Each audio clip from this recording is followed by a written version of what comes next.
I'm Dante. I play Mr. Bingley. Hi, I'm Thomas. I played Mr. Wickham. I'm Dylan, and I play Mr. Collins.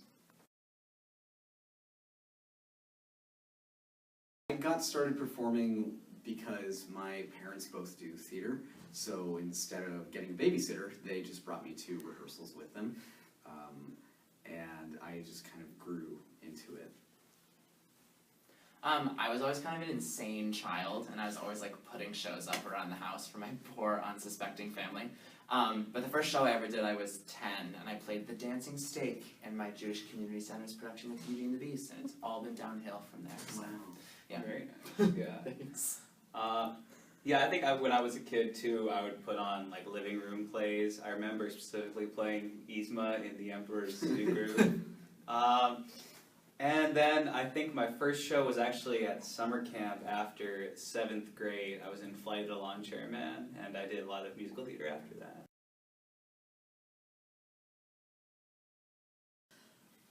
I would say that the biggest challenge of playing Mr. Bingley is that he's not on stage for a long time, but he still has such a full, rich life. So the biggest challenge for me is finding the little nooks and crannies of Mr. Bingley's life to inform my character. Yeah, Mr. Wickham can definitely be looked at as kind of the villain of the show. He's, I think, a very kind of dark and manipulative man, so kind of exploring that and living in that has definitely been a lot of fun, but also very challenging. Yeah, I think a lot of these roles are sort of iconic from all of the adaptations and everything. So a lot of it is just like saying, okay, that's there, and I got to get away from that.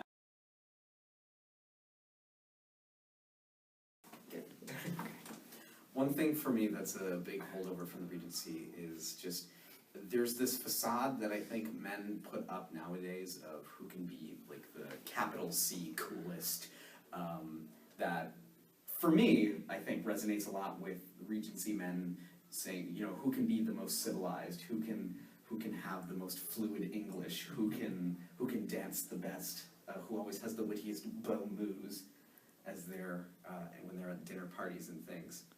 You're the capital C coolest. Oh my god. Thank you.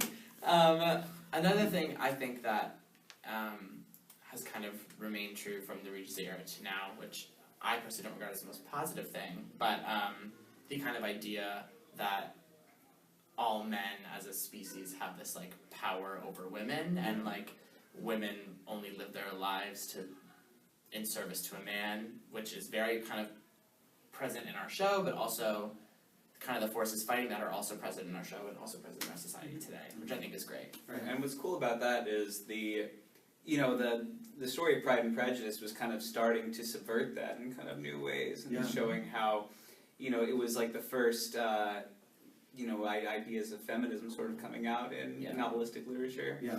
And I think that's, what's made such a cool difference about the show. For sure. And I think that what makes it endure so much is that the critiques of that power structure are so close to Jane Austen's voice. Like the comments that Lizzie makes are very similar to things that you read in Jane Austen's letters, and they're written in the same style that you'll read in Jane Austen's letters. Yeah. So there is this highly personal aspect to this critique.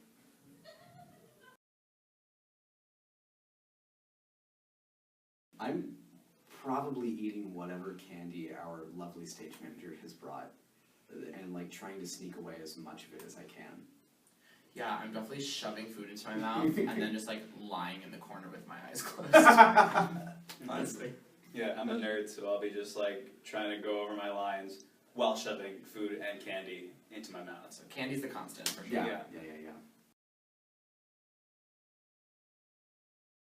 If I had a magic wand that I could wave and do whatever show I wanted next, I would either want to do a really, really awesomely cast production of The Normal Heart, or, this is so annoying, but like Dear Evan Hansen for sure. I love that show.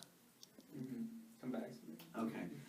If I had a magic wand and could do any show that I wanted, I would probably, again, I can't pick one, but I would probably either do Ubu Roy by Jon Jory, or I would do Rhinoceros by Eugene Ionesco.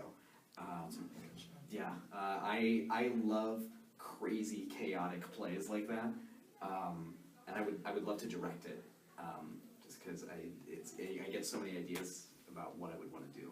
I think I would want to do like The Wedding Singer or Once or something. Just something I can like be goofy and play guitar in.